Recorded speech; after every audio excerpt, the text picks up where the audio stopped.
안녕하세요. 안녕 못하시죠? 백기환 선생님 오래간만에 뵙습니다.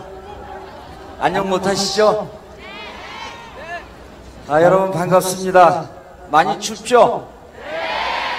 방금 기네스 USA에서 연락이 왔어요. 이렇게 추운 날 이렇게 많은 촛불을 처음 봤다고. 한국으로 관광 오라고 그랬습니다. 촛불 들고. 박성수 선배님 안녕하세요. 여러분 1년 만에 뵙습니다. 제가 법무부 출장 갔다 와서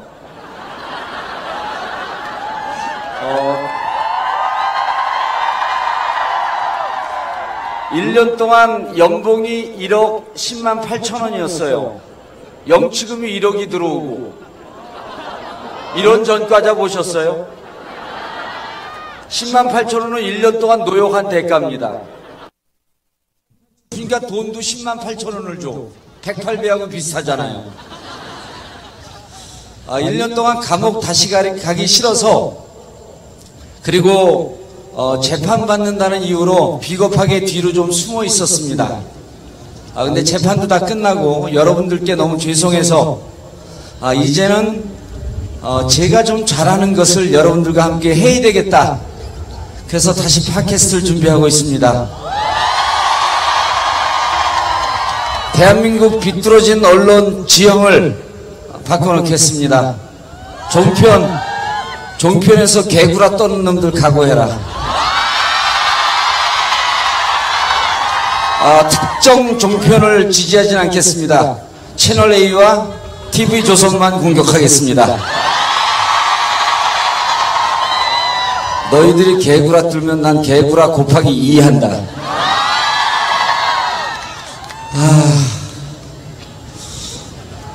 예, 멋있어요, 늘.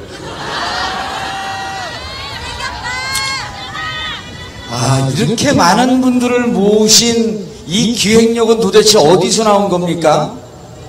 사과하라 그럴 때 했으면 되잖아요. 진상조사하라 그럴 때 했으면 되잖아요. 이렇게 많은 분들을 모을 수 있는 이 기획력은, 그 능력을 보이신 분은 혹시 청와대 뒷산에서 혼자 촛불 들고 계신 거 아닙니까?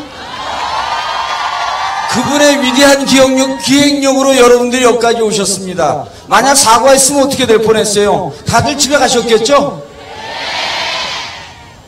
이익 본 게 없기 때문에, 도움받은 게 없기 때문에 사과 못한답니다. 아베가 우리 할아버지가 저지른 일을 왜 나더러 사과하라고 하냐? 이게 전문 용어로요, 연대 의무, 소속의 의무예요. 아베하고 어쩜 그렇게 똑같은 말을 합니까? 그분은, 그네 타시는 분은 친일파예요? 내가 한 일 아니니까 책임지지 않겠다?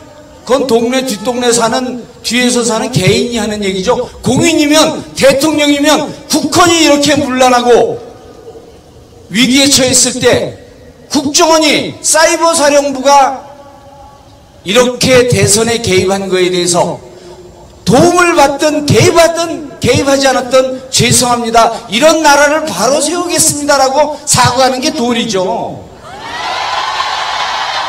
그런데 사과를 안 하니까 박창신 신부님께서 뭐라 그러셨어요? 제 입으로 참아 못합니다. 퇴진하라 그러셨어요. 박근혜 대통령은 퇴진하라. 예? 뭐요? 퇴진하라? 흥분하지 마세요. 기자가 취재해야지 왜 흥분해서 퇴진하라 그래. 여기 어느 신문사, 여기 오마이뉴스입니다. 그러니까 박창신 신부님께서 퇴진하라 하니까 이제 청와대가 즐겨 쓰는 사자성어가 나와요. 종북몰이. 올해 청와대 사자성어는요 딱 2개입니다. 대선불복. 말만 하면 대선불복이래요. 특검하라 그러니까 대선불복이라 그럽니다. 문재인 전 후보가, 앞으로 후보 될지는 잘 모르겠지만 되겠죠? 대답 안 하는 사람은 국정원 출신입니다. 문재인 의원께서 참 무서운 대통령이 됐다. 그러니까 그것도 대선 불복이라고 해석해요. 그래서 제가 대치동에 있는 언어 영역 강사에게 물어봤습니다. 특검의 동의어는 뭐냐? 대선 불복이다. 참 무서운 대통령의 동의어는 뭐냐? 대선 불복이다. 라고 얘기했더니 언어 영역의 명강사가 수능 빵점입니다. 말만 하면 대선 불복이래요. 말만 하면 종북몰이랍니다. 박창신 신부를 종북의 두목으로 몰아붙이니까 누가 나왔어요? 개신교 목사님께서 나오셨어요. 신부님께서 나오셨어요. 원불교에서 나오셨어요. 천도교에서 나오셨습니다. 이렇게 종교계를 한몫에 묶어 세우시는 그 위대한 능력은 어디서 나온 겁니까? 여러분, 특검을 왜 그렇게 기를 쓰고 거부하는 줄 아세요? 종편 백날 보세요.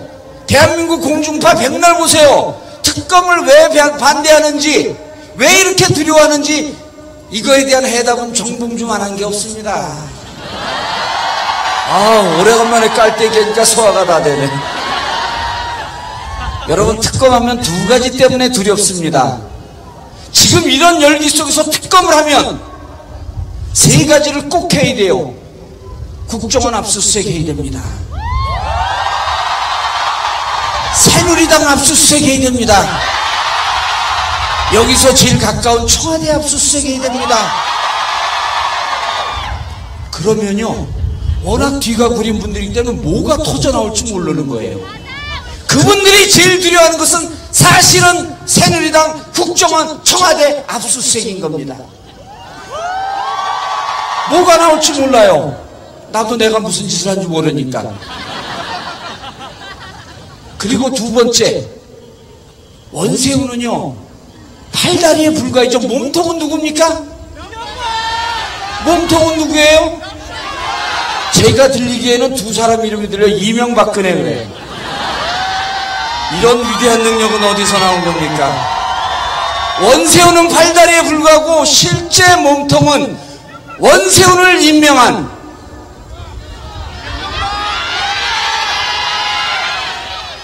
각하시죠. 그런데 재밌는 게 있습니다. 왜 특검을 하면 두렵냐면, 특검은 정조주라는 목표를 갖고 있습니다. 작년 9월 2일 청와대에서 장장 100분 동안 두 분이 독대를 하셨어요. 아무 배석자도 없이 그 두 분이 무덤까지 갖고 갈 얘기를 무언가 하셨습니다. 그 내용이 강태민입니다. 최태민이 아니라 강태민이에요. 첫 번째 강력범죄 예방, 두 번째 태풍, 세 번째 민생경제, 강태민. 강력범죄 예방, 태풍, 민생경제, 이걸 둘이서 비밀리에 할 이유가 뭐가 있을까요? 이런 거네. 대선 때 태풍이 동해안으로 오면 어떡하죠? 대선 때 강력범죄가 인천에서 많이 일어나면 어떻게 하죠? 이걸 누구든지 알면 안 되기 때문에 둘이서 은밀하게 아주 비밀스럽게 무덤까지 가져갈 얘기를 100분 동안 했는데, 특검이 이루어지게 되면 두 분께서 무슨 얘기를 하셨습니까? 왜 그 이후에 100일 동안 국정원 사이버 사령부의 댓글이 그때부터 본격적으로 시작이 됐을까요? 왜 5년 동안 견원지간 원수로 지내던 두 분이 무슨 약속을 하셨길래 그렇게 사이좋은 관계가 됐나요? 지금 이 국정원 댓글 개입 문제를, 사이버 사령부 댓글 개입 문제를 전임 정권의 일이다라고 하면서 이명박 책임으로 돌리고 청문회하고 검찰 조사하고 이러고 끝내면 될 문제를 무슨 비밀이 있길래 왜 이명박 대통령을 저렇게 행복하게 놔두는지 이해를 할 수 없습니다. 무슨 약속을 했을까요? 무슨 비밀이 있을까요? 그렇게 사이가 좋지 않던 분들이 왜 그렇게 친해졌을까요? 무슨 비밀을 공유했길래? 저는 이것이 궁금합니다. 여러분들 아버지 어머니께서 삼촌 이모께서 88년도에 쿠데타의 주역 전두환을 구속수사라 하면서 체포조를 만들었을 때 우리는 다시 이제 여러분들은 촛불을 드시고 기독교 포함한 5대 종단에서는 퇴진을 주장하시고 저는 하나만 조직했습니다. 내일부터 MB 사무실 앞에서 각하 9월 2일 날 무슨 말씀을 하셨습니까? 저는 물으러 가겠습니다. 각하는 너무나도 꼼꼼하신 분이기 때문에 혼자서는 절대로 무상급식 안 되십니다. 반띵 정신으로 내가 가면 당신도 좀 낮춰라. 청와대에 계신 분 당신과의 모든 일을 내가 불고 나는 무상급식 반만 받겠다. MB를 치면 MB의 사실을 몸통인 국정원 대선 개입 사이버사령부 장관에게까지 보고한 사이버사령부 대선 댓글 개입을 주도했을 것으로 추정되는 주도했다 그러면 제가 또 허위사실 유포로 또 출장갑니다. 주도했을 것으로 추정되는 MB를 국회 청문회에 세울 수 있도록 민주당은 겨냥하고 특검을 통해서 MB를 구속수사할 것을 여러분들과 함께 요구하는 것입니다.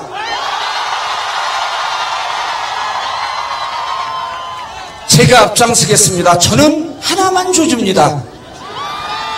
머리가 나빠서 둘은 아까 몸통이 누구라 그러셨죠? 어우, 이름이 5자인 건 1번 이름밖에 없는데 이명박근혜가 뭐야 도대체. 저는 앞에 있는 분 3글자만 조질게요. 제가 명진 스님께서 지금 동안거 들어가셨는데 5년 동안 주잡는다고 한마리도 못 잡았거든요. 저는 교도소 가서 2마리 잡았어요. 제가 명진 스님보다 2스님입니다. 이제 진짜 쥐망 잡으러 가겠습니다. 이제는 당신도 평민 나도 평민 1대1로 다이다이로 붙읍시다. 여러분, 특검은 민주당이 하는 것이 아니고 청와대가 하는 것이 아니고 검찰이 하는 것이 아니고 바로 여러분들의 촛불로 하는 것입니다. 여러분, 감사합니다. 예, 우리들 마음을 너무나 높이 들뜨게 해주시는 말씀 정봉주 전 의원님 한번 큰 함성 부탁드리겠습니다. 네, 민주당이나 정치인들이 하는 특검이 아니라 국민 여러분들이 만드는 제대로 된 특검 정말 한번 해보고 싶지 않습니까? 네, 다같이 구호 2번 크게 따라해 주십시오. 특검으로 진상규명!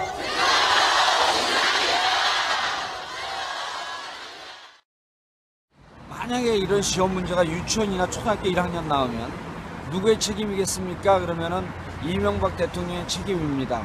그런데 이명박 대통령의 책임을 묻지 않는 것은 혹시 박근혜 대통령과 2012년 9월 2일 무슨 모종의 미락이 있진 않았을까? 추운데 예. 지금 삼성역 4번 출구 앞에 있는 빌딩 앞이잖아요. 예. 여기 이렇게 나와서 1시간 가까이 서 계신 이유가 스페리어 타워에 이명박 전 대통령 사무실이 있습니다. 네. 국정원이나 사이버사령부가 대선에 개입했다라고 하는 정황이 수천만 건의 트윗글 등을 통해서 드러나고 있기 때문에 당시에 실질적인 국가기관 대선 개입의 몸통은 이명박 대통령일 수밖에 없다. 국정원이나 사이버사령부가 독자적으로 한 행동일 수 없다. 그런데 국회에서도 그렇고 검찰도 그렇고 이명박 대통령을 소환하거나 혹은 청문회를 하거나 이런 준비를 전혀 안 하고 있습니다. 박근혜 대통령이 전임 대통령 일이다라고 하고 털고 가면 되는데 이명박 대통령에 대해서는 전혀 문제 제기를 하고 있지 않고 전임 대통령의 책임이다라고 하는 얘기도 하지 않고 있고 그리고 실질적으로 이명박 대통령은 너무 행복하게 잘 살고 있어요. 좀 물어봐야 되겠습니다. 그리고 국민들이 함께 이 부분에 대해서 묻고 관심을 가져야 되겠다는 생각으로 오늘 1인 시위 나왔습니다. 2012년 9월 2일 날 12시부터 1시 40분까지 대통령의 대변인이나 비서실장 배석하지 않고 단 2분이 만났습니다. 대통령이 여당의 대선 후보를 만나는 것은 선거법 위반의 의혹이 있을 수 있기 때문에 무척 위험하고 조심스러운 일임에도 불구하고 아무런 배석자를 대동하지 않고 독대를 했는데 이른바 비밀 회동이죠. 대통령 입장에서는 무척 예외적인 일입니다. 그렇게 얘기를 한 2분이 강력범죄 예방, 태풍, 민생경제를 얘기했다고 공식적으로 발표를 했습니다. 그런 게 비밀스럽게 얘기를 해야 될 일인가요? 전혀 그렇지 않죠.